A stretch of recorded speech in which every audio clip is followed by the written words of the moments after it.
Turing ko sa close kong kaibigan dito sa Korea. Pag-apply pa lang kami ng PUA days, nandun. Up and downs namin, mga pangarap. Pinapanalangin ko, pre, natutupad mo na yung pangarap mo. Ituloy mo lang sa tulong na yun. Natutupad na. Konti-tis na lang. Napapasaya ito. Pinibigay ko ito sa kay Brother Chris. Yun! Kiss! Kiss! Kiss! Kiss! Kiss! Okay, the candle, I'm sorry.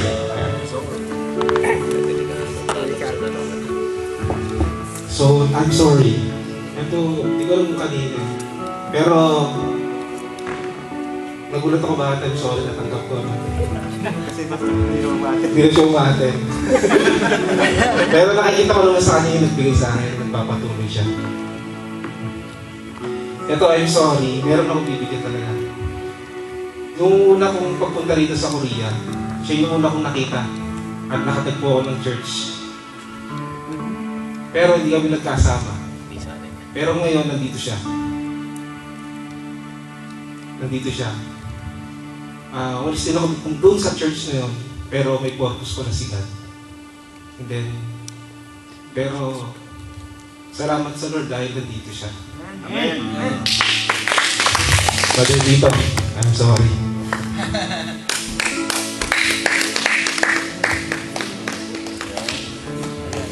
Salamat po. Sige po, sino po yung susunod? Joke or general message? Sino po yung nakaka-receive? Pastor Tan. Okay. Balikan lang. Ito po ay joker to, di ba? Yeah. Kahit anong sabihin ko. Ito po ay pwedeng thank you.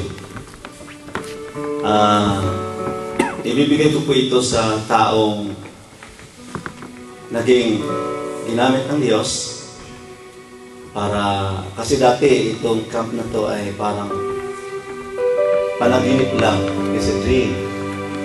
So parang impossible to gather all Filipinos, especially in different churches.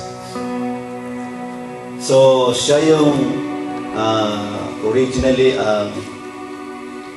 gumawa ng idea na magkaroon ng unity, yung bawat Christian, hindi yung kami dito, kayo doon. So magkaroon sana ng unity ang bawat body of Christ.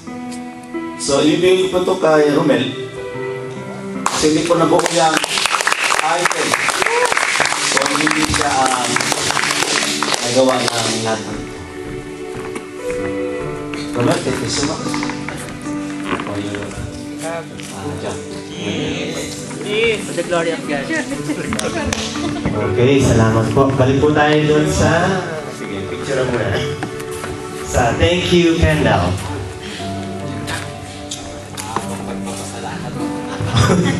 Siguro may dalawang oras ka.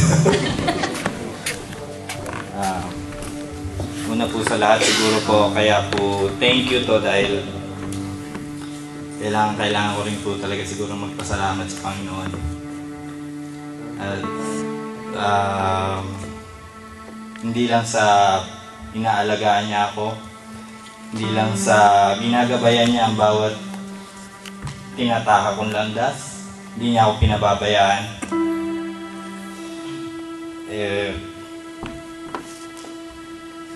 Ito pong thank you to doon din po sa mga taong membro ng Filipino Camp 2010 na nagtiyagang pumunta sa amin para imbitahan kami. Maraming salamat at nakadalo po kami rito.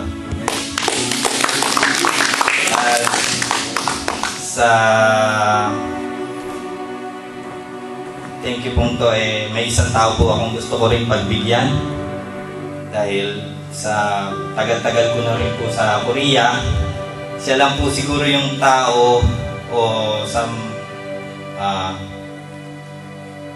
mga kaibigan ko sa aming ministry sa Suyong na siya yung po yung nagtiyaga sa amin kahit ano man yung ugaling pinakita namin sa kanya ano man yung pagkatao na nakita niya sa amin, pinagtiyagaan niya po kami para i-guide sa lahat ng bagay. Amen. So, ito po ay ibinibigay ko sa aming mahal na ate, Ate Lay.